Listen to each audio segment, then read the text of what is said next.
Hi, everyone. I'm Vicky Clark. I use she, her pronouns, and I'm the policy director with Cascade Bicycle Club and Washington Bikes. We are excited to have you with us for day 2 of the Washington Bike Walk Roll Summit for 2022, a 4-day virtual event, and thrilled to see folks, as I already said, from around the state. I'd like to start with a land acknowledgement. The summit is virtual and those participating are joining us from many lands. Cascade Bicycle Club and Washington Bikes are 2 statewide organizations, and we acknowledge the land that our offices in the Puget Sound sit on today as the traditional home of the Duwamish, Tulalip, Muckleshoot, and Suquamish tribal nations. If you don't know whose land you're on, look in the chat in a minute where you'll find a link to a map you can use to look up your place on the land. Without those communities, we would not have access to this environment, and we take the opportunity to thank the original caretakers of this land who are still here.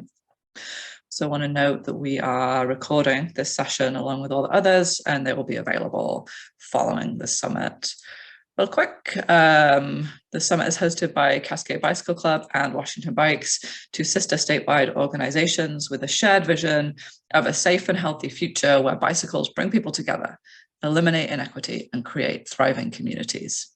Cascade serves bike riders of all ages and abilities throughout Washington state, educating new riders, advocating for safe places to ride, and holding events and world-class rides. Washington Bikes advocates for bicyclist rights, endorses political candidates for office, holds officials accountable, and works to shape policies that will make bicycling safe and accessible for all. I want to take a second to thank our sponsors, Washington State Department of Transportation, Columbia Bank, and Darrow. Thanks to our sponsors, their collective contributions have enabled us to bring together 14 panels with expert speakers and registration that is free for all attendees. So with that, I want to introduce this particular panel, Trails as Resilient Infrastructure. We have 2 awesome panelists today, Quinn Kelly, who is with Tool Design, and Catherine Hollis, who is with East Rail Partners. And what is this panel? So trails, which play a critical role in promoting recreation, health, and transportation, are often built in areas prone to wildfire, extreme heat, or flooding.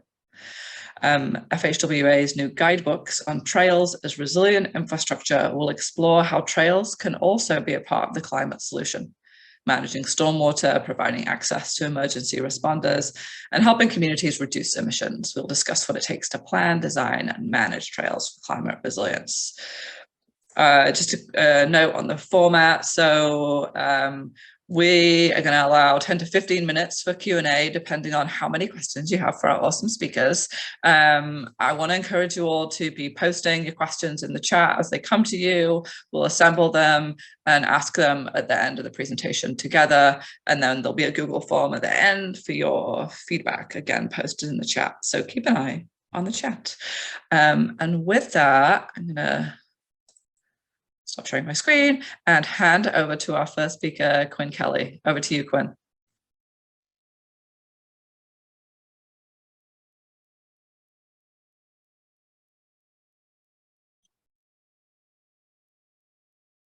You gotta mute yourself. Muted.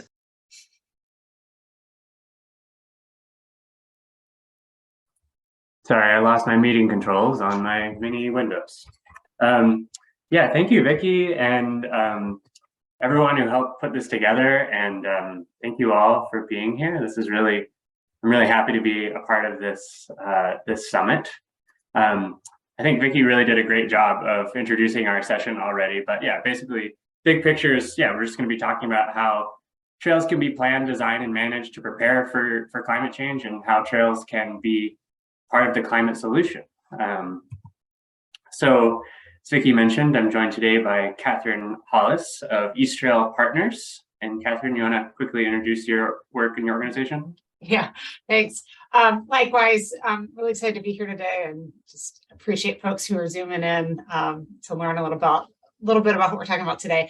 I run the nonprofit that's catalyzing and unifying the East Trail effort, which is a 42-mile rail to trail project on the east side of Lake Washington, Western Washington.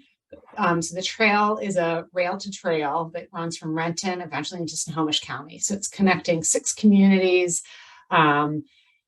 as well as directly connecting with 4 of the light rail stations that are going in on the east side. So really bringing together a number of pieces of what trails can be. And we'll hear more about that as Quinn and I go further.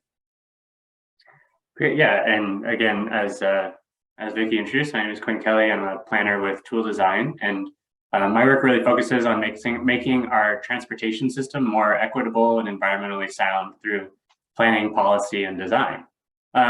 We're currently working on a guidebook for the Federal Highway Administration on trails as resilient infrastructure in partnership with AECOM and Cambridge Systematics. One of the goals of this session is really to share some of our initial findings and get feedback from you. This guidebook is in early stages of development still, and we'd love to hear more about what you and your communities are doing to prepare for the effects of climate change, specifically as it relates to trails and other active transportation infrastructure. Yeah, so in some ways, why are we talking about trails might seem like a question that everyone who is a part of listening in today.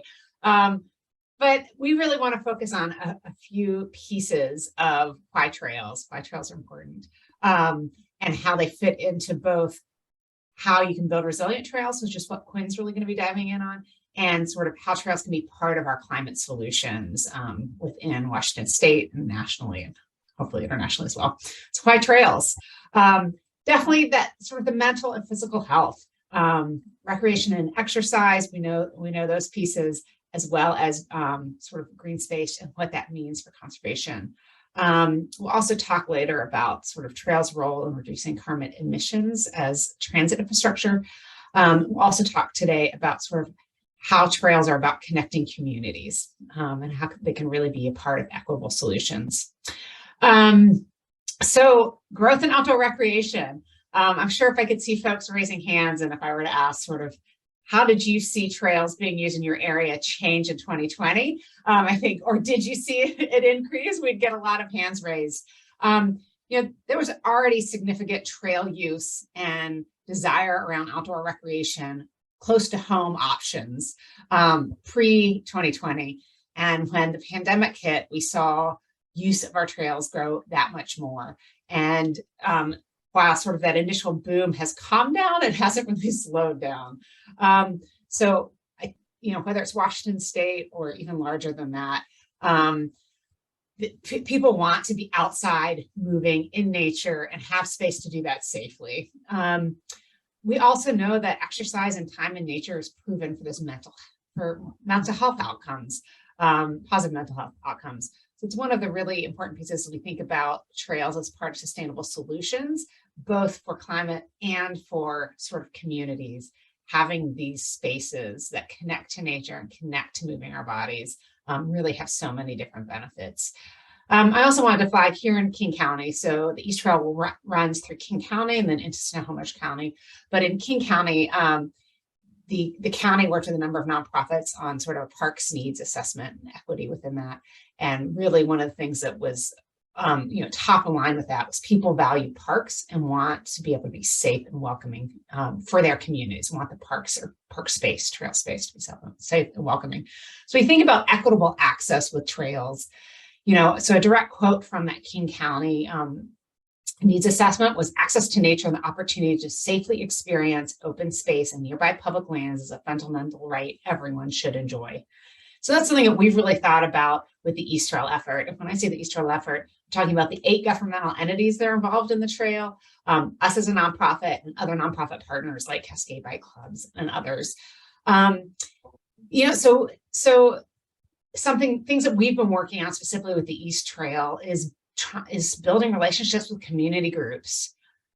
Do you use this trail? What makes you use it? And often flipping that question on 180 degrees and saying, okay, well, why aren't you using it? What about this resource is appealing or not appealing? What are barriers? We started building relationships with communities in 2020. So it was virtual. It was also when communities were dealing with, hard issues around the pandemic, and then vaccination, and, a number of the immigrant communities we're working with are just dealing with, housing and just, issues that make something like trails and sustainable solutions seem not priorities. And it was a resounding yes. Yes, this space matters to us. Yes, getting outside matters to us. And we also got to learn, like, well, so what does being on the trail mean, and what are ways that we can partner for a more accessible experience, for something that feels more welcoming. And one thing we heard in 2020 was we need to see our community out there. And for us, getting our community out on the trail means our music and our food. So we partnered with a number of community-based organizations, and we did this we called it Music and Culture on the Trail. But a mariachi band led the way. We had numerous nonprofits and community groups involved with handouts and things along the walk. And we ended with community and immigrant-owned food trucks and more music. And I would say for me, I often thought, okay, accessibility is walk, bike, roll. How are we thinking about folks with different needs and different ways they want to access it? And this is a totally different way to think about what this looks like on the, what trail access and what equity on our trails can look like. Great. So, yeah, obviously, I really appreciate Catherine sort of gave us this very broad picture of, what does resilience look like? And there's so many different dimensions to it. And I think now we're going to switch over to some interaction. So we'd love to hear from you. First question would be, where are you joining us from? And so if you're unfamiliar with Mentimeter, you can use your phone or your computer to go to menti.com and use the code that's displayed here. I'm also going to drop this in the chat. Let's see, where is the chat?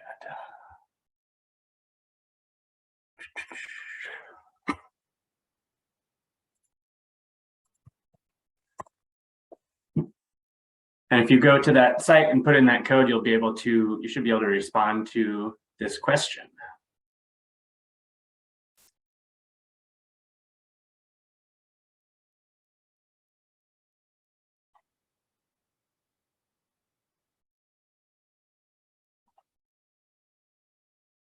All right. Now I am displaying the results, right? You all are seeing this? No, okay, that's the problem. New screen share. Is that better? Great. All right. Got a lot of Seattle, Olympia, Lacey, Bellevue, Mount Vernon. We got Yakima, Spokane, pretty good coverage. So yeah, thinking about climate resilience, obviously this looks a lot different in different parts of Washington. We have the pleasure of living in one of the most ecologically diverse states in the country. So, the sorts of issues that we're going to be talking about, they vary dramatically based on whether you're in Olympia or Yakima. These are going to be, a lot of different dimensions to this discussion. So great, thank you. That was our warm-up question. We go to the next one. So how have you seen trail use change over the past few years? And this is intentionally very open-ended. So we'd love to hear, all sorts of dimensions of, everything that sort of Catherine was talking about in the last section, from, increase in outdoor recreation to, thinking more about transportation and equity. Yeah, so more e-bikes, more homelessness, more unprepared people. Yeah, these are all things we've heard a lot. Yeah, greater diversity of people out on trails used for transportation.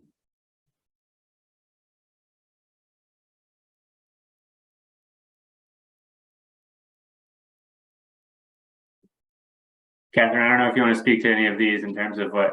Yeah, I mean, I like seeing sort of more just more use in general, but also, more diversity of users. I think that this one that just popped up really fits, but more multi-generational use as well.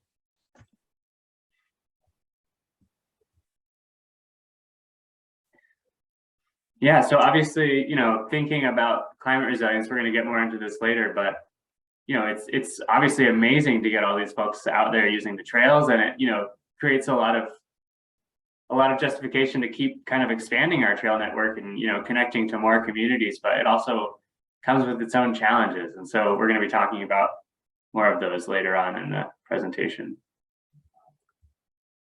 Great. Thank you for all your responses. So yeah, now I'm going to talk a bit about the sensitivity of trails to climate change. So we alluded to this at the beginning of the presentation. Trails are increasingly critical for recreation, health, and transportation, but yeah, they also have to be located in areas that are really susceptible to some of the most damaging effects of climate change.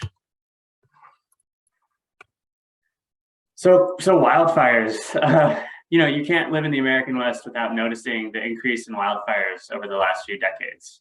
Climate change enhances the drying of organic matter and has doubled the number of large fires between 1984 and 2015 in the Western US.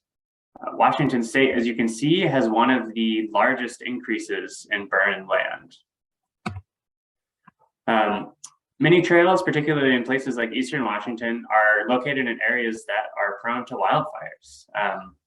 Wildfire not only damages trail surfaces, but can also lead to additional hazards post-fire, including dead standing trees that may fall onto the trail, or a more barren landscape that's vulnerable to erosion.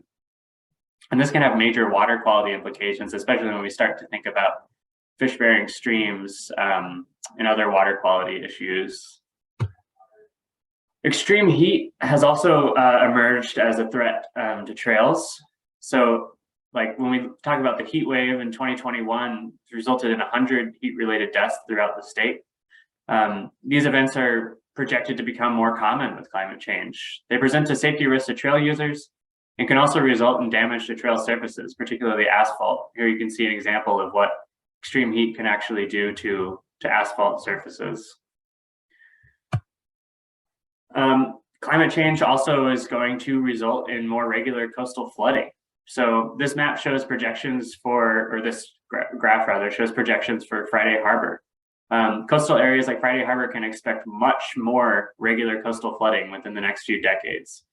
Climate models actually predict sharp inflection points around the mid-2030s that are related to the interaction between accelerating sea level rise due to climate change and a long-term 18.6-year cycle in the amplitude of astronomical tides. So you can see these, when we get king tides and these kind of events, flooding is going to become a lot more common, even with a pretty modest amount of sea level rise. And many trails are located along rivers, streams, and coastlines, making them particularly vulnerable to flooding. So this is an image of the Mill Valley Sausalito Path in Marin County, which floods several times a year now during king tides and high tides. And it's prompted the county to actually make plans to relocate the path and raise it by several feet. You can see those plans here. Obviously, these are really expensive projects, but these trails serve really key transportation and recreation functions. So, we have to really think about them as the critical infrastructure that they've become. Here in the Northwest, climate change has led to a rapid prevalence of what we call rapid warm-ups with warm overnight temperatures in the early spring. So these events cause rapid snowmelt, resulting in flooding along rivers and streams. These are images from the Vancouver Waterfront Renaissance Trail located along the Columbia River, which has seen repeated flooding resulting in closures and damage to the trail infrastructure. Another issue is the expanding vernal window. So the period between winter and spring is a key period for seasonal snow-covered forested ecosystems. Scientists project that climate change will lengthen the vernal window significantly over the next 80 years. And with respect to trails, this means a longer mud season, as well as a longer season of use. This combination makes for soft surface trails more vulnerable to soil compaction and erosion.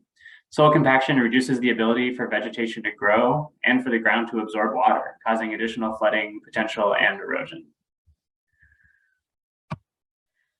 So of course, communities have already begun planning for, experiencing, and adapting to the effects of climate change. This guidebook that we're developing includes a lot of case studies from across the country that showcase the work of trail planners, designers, and managers who are on the cutting edge of this work. I'll be presenting several of these case studies in the following sections. And as I mentioned before, this project is still in development, so we're really eager to hear from you all about the work that's being done in your communities. So one of our case studies is the Bear Creek Greenway, which is located along the Rogue River Valley in Southern Oregon. This trail was damaged in 2020 by the Alameda Fire, which burned 3,000 acres and destroyed 2,500 residences. And it damaged significant portions of the trail, particularly some of the bridges, and as well as the trail surface. The trail is bordered by flammable, invasive blackberry and poison hemlock, which allowed the fire to spread quickly along the ground and get into the canopy of the native riparian vegetation along the creek, primarily cottonwoods, resulting in catastrophic impacts to water quality and habitat for the salmon-bearing stream. So after the fire, the managing agencies quickly mobilized to address the water quality impacts of the fire. Damage along the riparian corridor was mapped and prioritized for remedial seeding and treatments to hold the soil in place. Disaster response funding was obtained through FHWA and the Oregon Department of Transportation, and a tiered response was developed. For high impact areas, EPA contractors were hired to supervise and direct the restoration, particularly in wetland areas and irrigation intakes. Medium priority areas were addressed by contractors who installed straw wattles, jute mats, and sterile straw to hold the soil in place. And lower priority areas were tackled by volunteers like the high school cross-country team who were out there spreading straw and seeding. So this is a really inspirational story of agencies coming together in the aftermath of this really, really horrible fire, and acknowledging that a warmer and drier climate means larger fires, and that a multidisciplinary management plan was needed to coordinate efforts between emergency responders and natural resources staff. So the plan they developed includes a more active approach to manage invasive vegetation and suppress fuel to prevent future fires. Another example we looked at is the CV Link. So this is located in the Coachella Valley in California. Summer high temperatures often reach 120 degrees, and climate models suggest the region will continue growing drier and hotter. So the CV Link was a really interesting trail. It was designed to provide a convenient, safe, and high-capacity pathway for pedestrians, cyclists, and low-speed electric vehicles. So think like golf carts. So the trail was designed to withstand heavy use by large vehicles that service the flood control channel that runs alongside it, in addition to extreme heat conditions.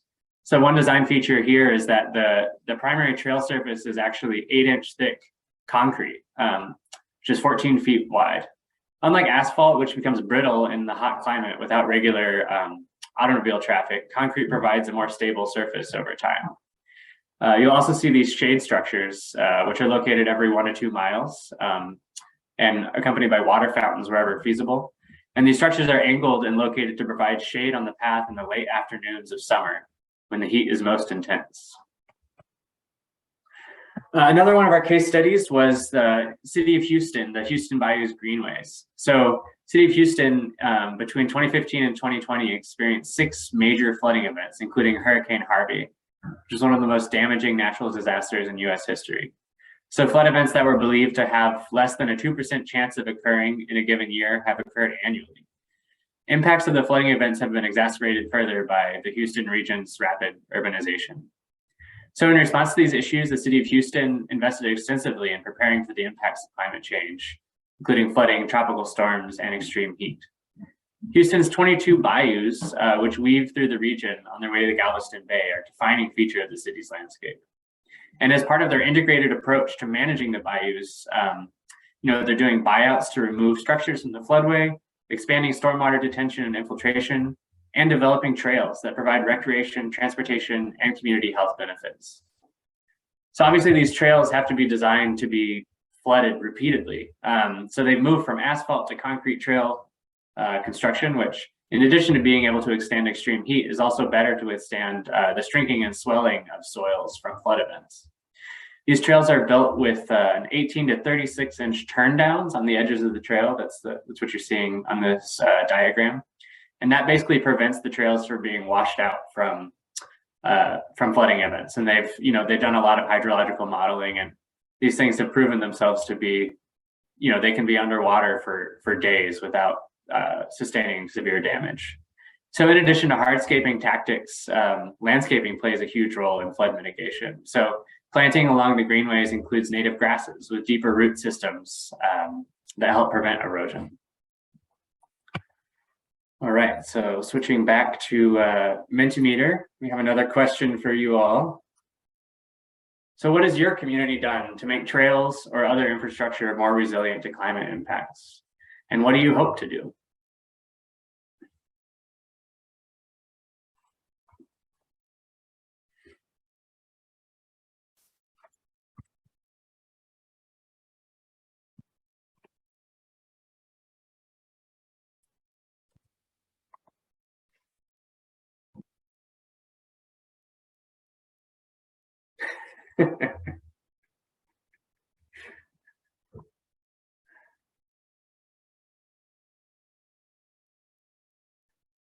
I love that. Is that probably you, Alex? Yeah, so moving trails further from the river, improving stormwater infrastructure. I'd love to hear more about the trail design and construction for salmon habitat. Maybe we can have some discussion about that in the Q&A. Raising bridges above the floodplain. Design for scour, reroute trails. Native vegetation to stabilize slopes.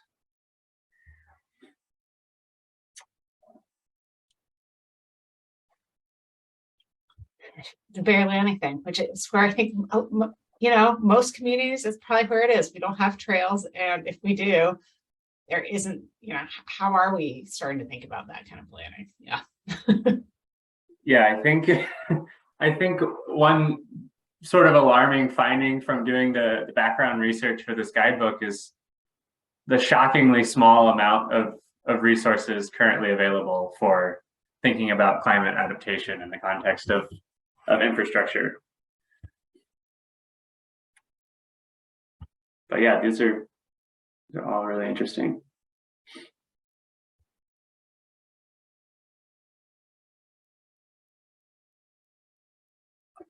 Has anyone dealt with watersheds in a good way if a trail is close by?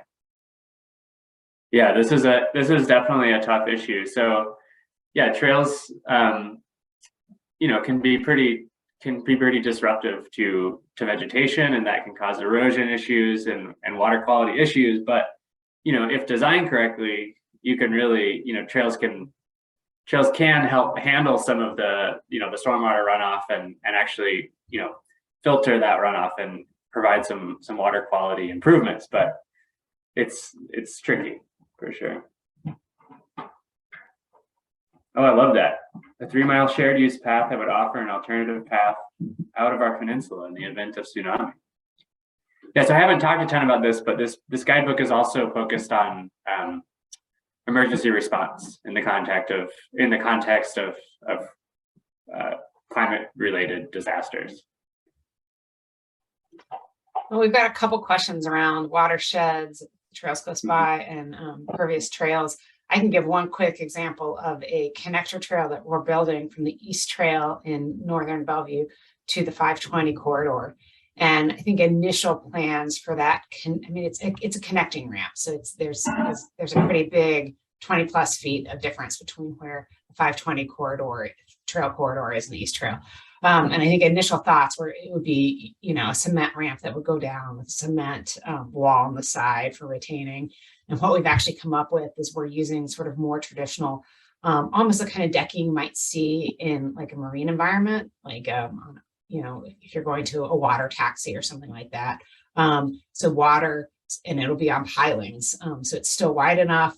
It's still very usable for bikes or wheels, strollers, that kind of, it's not too rumbly, if that makes sense.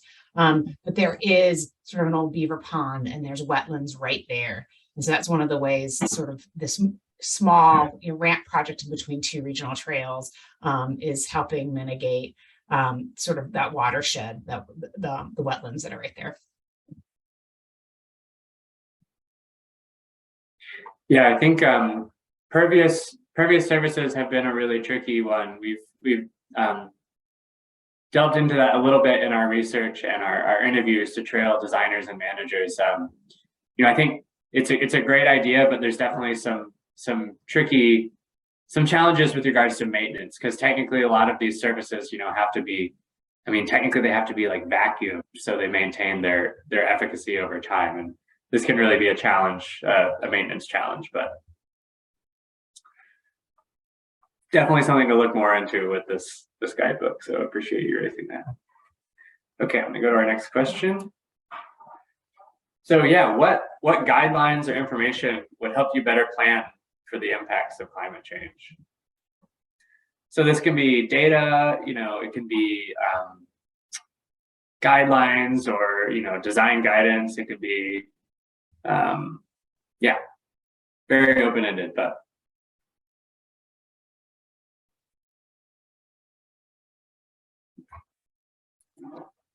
there's no spot to enter responses?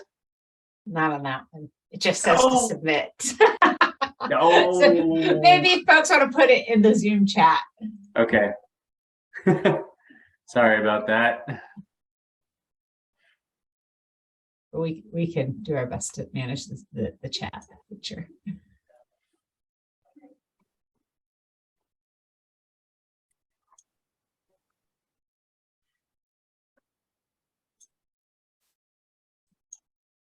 Yeah, so feel free to drop your thoughts in the Zoom chat.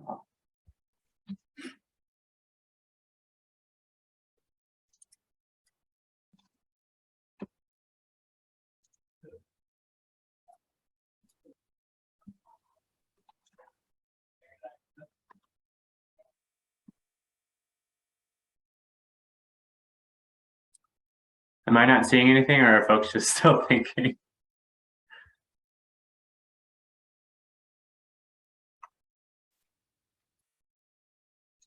I think we've got some new messages coming. There Okay. We go. Okay, yeah, this is great.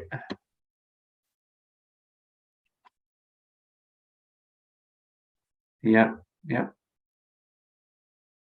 Yeah, obviously controlled burns are great, but very difficult to do in urban areas. And I know that Seattle DOT has recently brought in goats for some vegetation management. Obviously, they have a lot of other advantages, such as being really cute as well. Planning for shade, yes. Barb, I love that, because shade is so important in the context of increasing heat. I'm particularly thinking about like Eastern Washington, but you talk to a lot of trail managers, and the last thing they want is trees planted adjacent to trails, because the roots are just the bane of their daily maintenance. And as we think about the heat waves we've been having that shade, so you can still be using and accessing those trails and those heat waves. Yeah, it's a balance.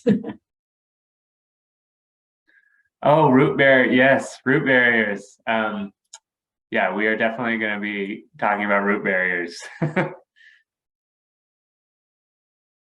Recommendations for yes, sweet gumballs are the worst.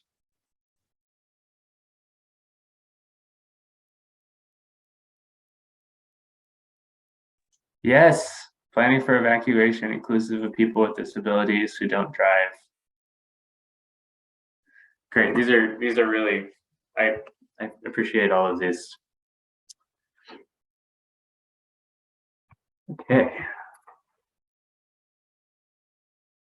You're up, Catherine. I will unmute. So as Quinn has talked some of the technicalities on how do you build trails for changing climates, I'm going to share more about how can we think about trails as part of our climate solutions for our regions. And I think that's it exactly. Good trails that are really integrated with community and with each other, our transit infrastructure and our climate solutions. if we can create really good trail systems, and I know, example of something that we're trying to do in Western Washington with the Leaf Line Trails Coalition, and Leaf Line presented some yesterday, but, how can we think about creating a regional trail network? Let's make sure we're not just building one trail, but a trail that connects to others and expands the accessibility via wheels and feet, right? But if we think of trails as transit infrastructure, that means that instead of moving around your community in a car, trails can allow for safer, more accessible and enjoyable options by foot or by bike and wheels. A well-designed trail system, you can avoid greenhouse gas emissions that are related to traditional transportation via personal vehicles. And that's really part of the vision and part of the work that East Trail is doing, and why East Trail is planned in conjunction with direct connections with other regional trails. So the photo you have on the right was a Women in Transportation National Conference. It's here in Washington, and a group of folks who came out, and we biked from UW in Seattle across the 520 trail, and then we're able to see some of the connections that East Trail is going to make on the east side with transit and with direct trail connections. Both personal vehicles making up half of the transportation sector's greenhouse gas emissions. Each time out on a bike and not a personal vehicle is contributing to improving that here. I'd also share that as we think about trails as transit infrastructure, what we hear from users, from people who are like, okay, I get this, but they want to know, like, they're going to bike more, or they're going to get out in their wheelchair, what have you. It needs to be safe and needs to be easy. And each thing that makes it less easier makes it harder to do that, right? So if it's that, great, I can actually hop on a trail and bike to my local rapid ride. The bus that I need only comes every half hour, and I can drive there more, in 15 minutes. Like, why am I going to add, 45 minutes to my process to get, to the store or to work? So trails as transit infrastructure, and really thinking about connected trail systems that are connected to each other and to other transit options, create that safety. They are safer to be on, and it makes it easier. There are less barriers too. Is this going to be a hard trip? And it really is about how can our communities and our regions think about creating lower carbon transportation systems, walking and cycling infrastructure, and that connection to public transit. So this past year, Washington State passed Move Ahead Washington, which was our next transportation package that'll get us 10 plus years out. And it really had historic investments in bike and pedestrian infrastructure. And it included $29 million for East Trail projects. And it's a trail, it's recreation, it's green space. But that funding came from a transportation package, because trails are transit infrastructure. And if we think of it that way and we plan trails in that way, and also allowing for the recreation, right? So the picture on the left here, these slides, there's a playground right next to where the cyclists are. So it's and all of those things. But as we think about really framing trails as transit infrastructure, trails become part of our climate solutions. Yeah, so, obviously trails serving as transportation is one of the biggest pieces of this, but also going to talk about some other ways in which trails can be part of the climate solution. So this is the Gambles Mill Eco Corridor, which is located near the University of Richmond, Virginia. This is a project that married trail building with stream restoration. So we resolved some of their stormwater management challenges while also strengthening the campus and community active transportation connections. So the project restores the Little Weston Creek to manage stormwater and flooding from increased storm events within the stream floodplain. It also expands the capacity of the stream to capture stormwater and filter pollutants using vegetation, reducing phosphorus loads and sediment traveling downstream to the James River. So the project included the construction of riffles, pools, and wood habitat structures along the channel, plus stone steps and pools along tributaries to support fish habitat. And goats were brought in to browse out invasive species, reducing the need for herbicides and gas-powered equipment. Another way, that trails can be part of the climate solution is actually, helping to mitigate with some of these wildfires. So Mariposa County in Northern California has seen nearly all of its communities threatened by wildfire in the last couple of decades. And looking ahead to the next 20 years, the county has enacted a vision that attempts to minimize future risks and build resiliency into communities surrounding Yosemite National Park to promote equitable, safe recreation through trail design and management practices that reduce the risk of wildfire. So a big piece of this is recognizing that recreational trails can also serve as fire suppression routes and fuel breaks. So the plan calls for strategic trail deployment throughout the county to ensure near-term enjoyment and long-term resilience. So a lot of times, this involves like a trail can serve as what's called like a shaded fuel break, which is a strip of land where fuel, for example, living trees and brush and dead branches, needles, down logs, has been modified or reduced to limit the fire's ability to spread rapidly. So shaded fuel breaks paired with trails also allow for quicker, safer access to defensive positions during a fire. In November 2018, the Camp Fire caused devastation across Butte County, California, causing 85 fatalities and destroying nearly 95% of the town of Paradise. Following the fire, the town developed a long-term recovery plan, which identified several emergency preparedness projects. One of which was the development of an interconnected 43-mile network of paths along main ingress and egress routes from the town. Local fire and police departments are really supportive of these projects, which has helped strengthen the working relationship between the local public works and emergency response. You can see right here, this is a police vehicle using testing out the trail as a potential additional emergency response route. And so, thinking about how can we build trails in a way that can just facilitate different types of uses, emergency access, fire breaks, green infrastructure, and most importantly, transportation. But these are all, critical pieces in thinking about climate resiliency. So that concludes our presentation. And yeah, we'd love to open up the floor for discussion. So Kath and I are eager to hear more about what your organization and your community are doing to prepare your infrastructure for the effects of climate change and to leverage trails as part of the climate solution. So we welcome your questions, thoughts, impressions, ideas. I know our partners at Cascade Bike Club have been trying to monitor chat as we have too. So you all also might have things kind of queued up. Yeah, I see one question, but before we do that question, I want to invite everyone to post your questions in the chat. We have two amazing trail experts here, and this is your chance to ask those questions you've been wondering about. Okay, so the question I want to ask, wayfinding when communications and existing means of transportations like roads are non-existent or non-passable is important. What do we need to do now to allow for wayfinding and communications and paths to, wayfinding and communications and paths to safety, or allowing aid in an extended crisis, whatever the nature? Oh, that's a really good question. Sorry, I completely bumbled it. Let me post it in the chat for you, because it was a good question, poorly executed by me. How are we thinking about disaster preparedness? That's the question. Yeah, absolutely.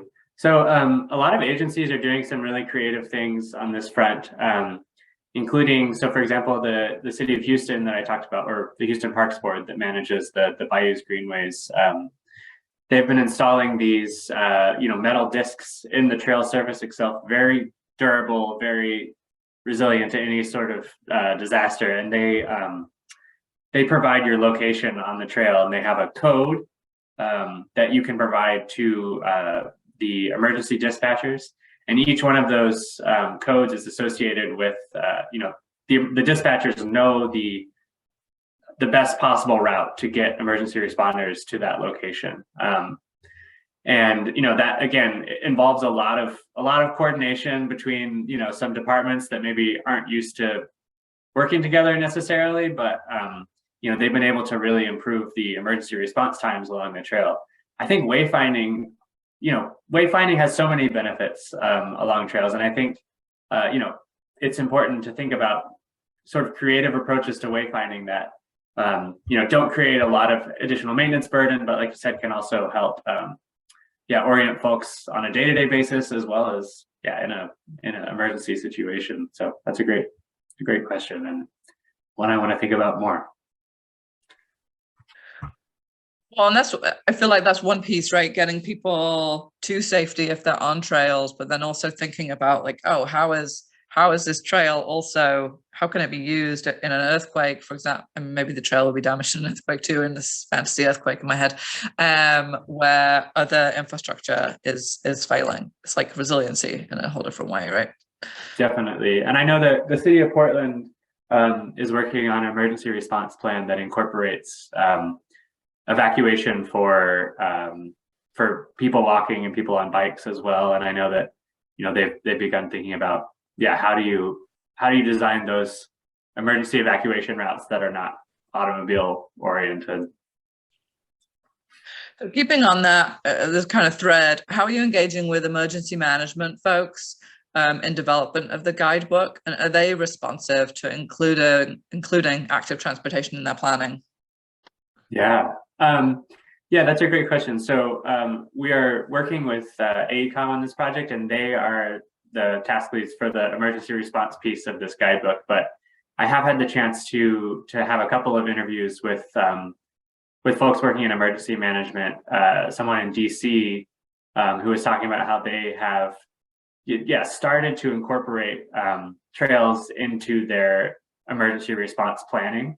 And I think like the example I showed also in Paradise, I think is an example of how, folks who are in emergency planning and emergency management are starting to realize that, you know, these expanding trail networks can be a great asset in these situations. And especially when you think about, not everyone is going to be driving sometimes, I mean, like in the case of Paradise, I mean, it was horribly tragic, but part of the reason people couldn't get out is some of the roads got blocked by vehicular crashes or breakdowns, and, you know, roadways became blocked. And the more you can have a network that has different connections between places, the more robust and intricate the network is, the more flexible it is to, you know, adapt to these sort of issues. So.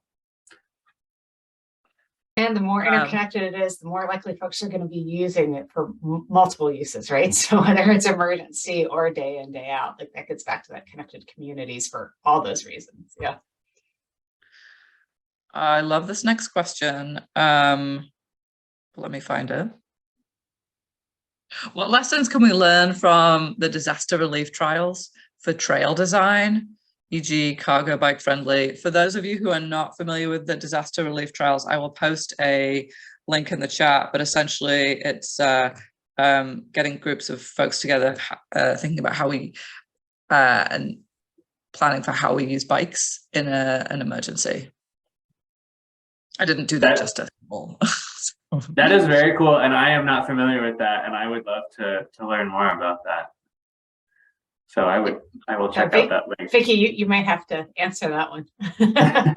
I don't know. I mean, I feel like I feel like it's historically it's been focused on how to use cargo bikes to move.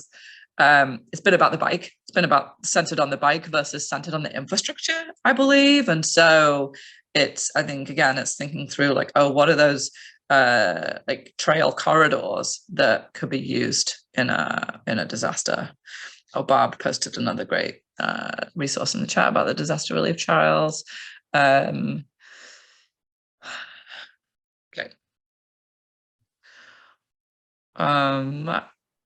Switching gears a little bit.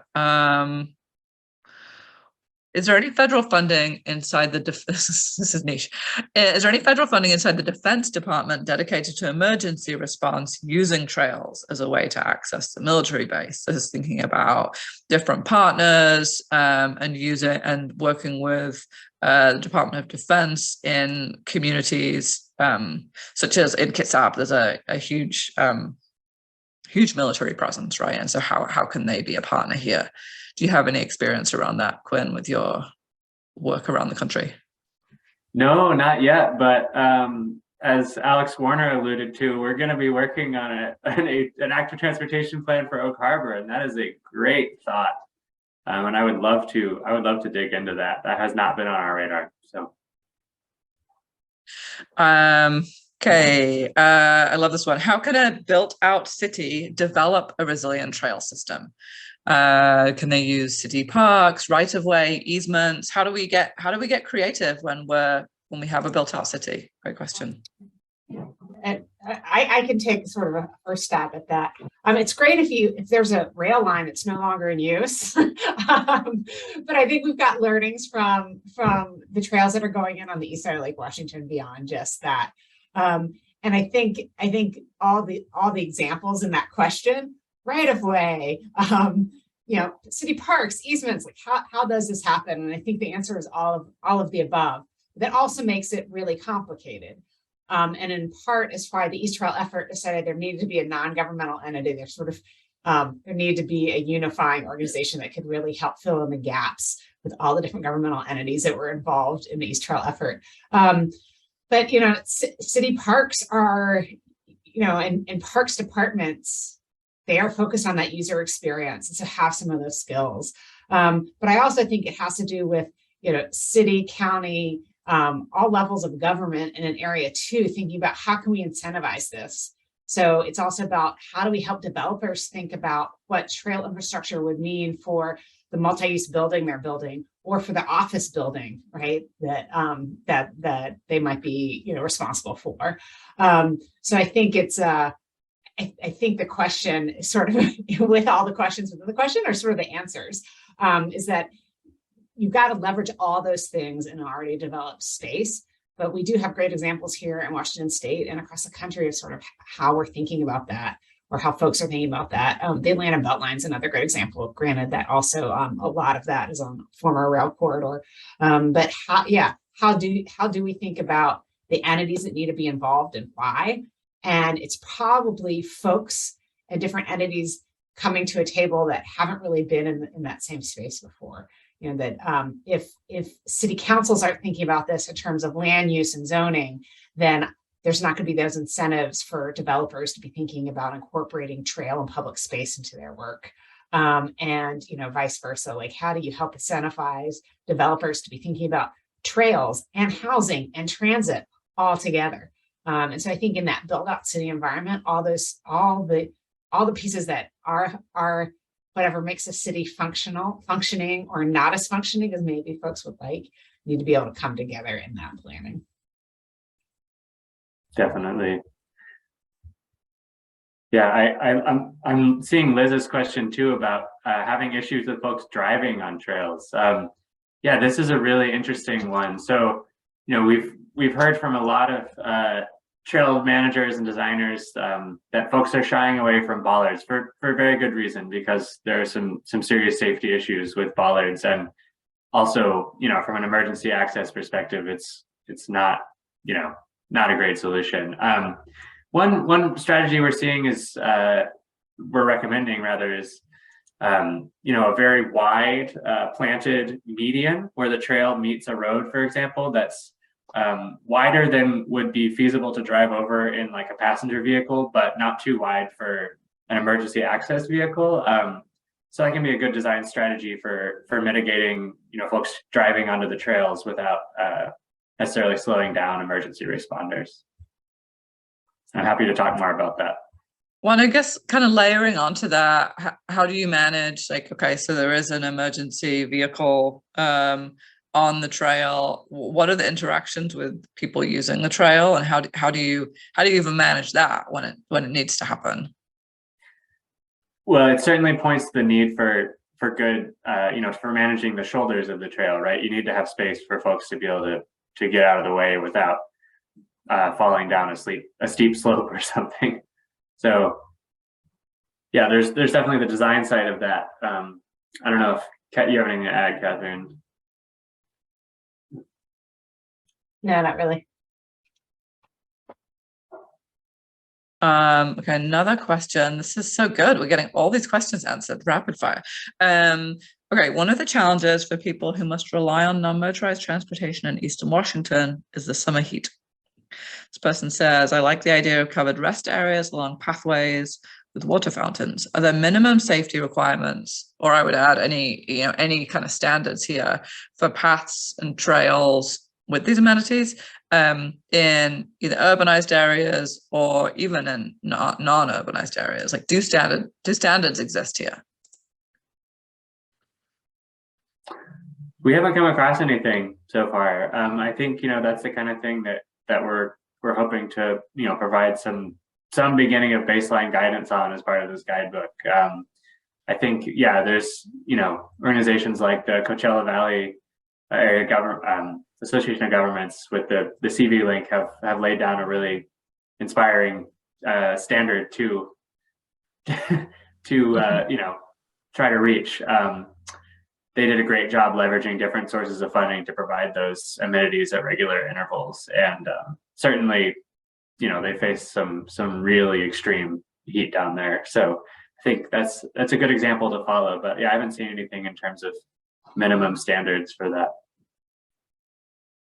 Another question: how do we? I mean, there's a lot of advocates advocates are an important audience of the summit, right? So thinking about the power and influence that advocates have, how do we convince and talk to leaders in suburban cities about the reality that resiliency planning is important too? So natural disasters are anticipated in Shoreline, Edmonds, like countless places, right? But the conversation isn't happening in every community.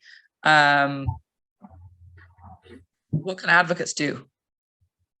What are the different roles that people play? I mean, I think the immediate thing is, probably keep doing what you're doing.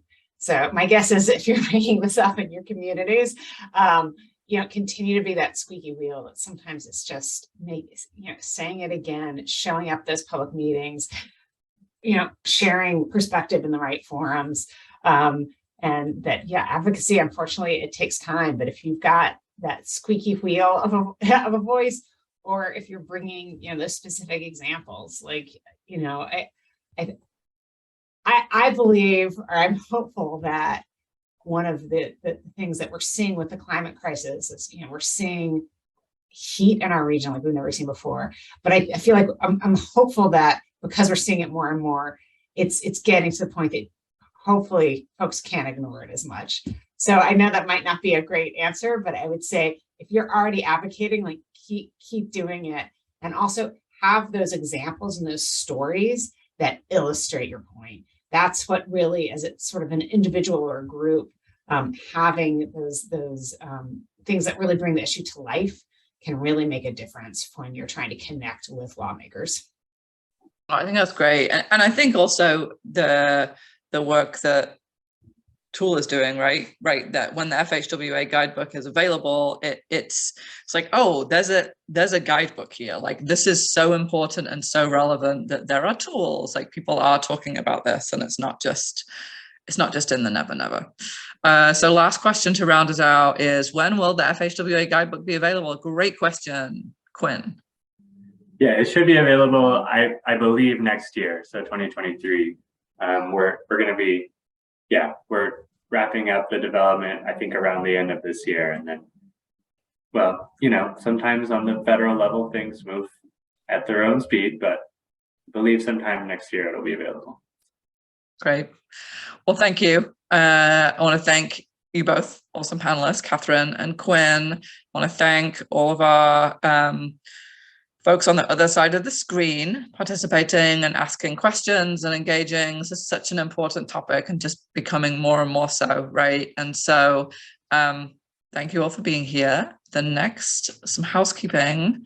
It would be great if you would both post your, Catherine and Quinn, contact information in the chat so that if folks have follow-up questions, they can get to you. There's a feedback form in the chat. And then the next session is at some point Saturday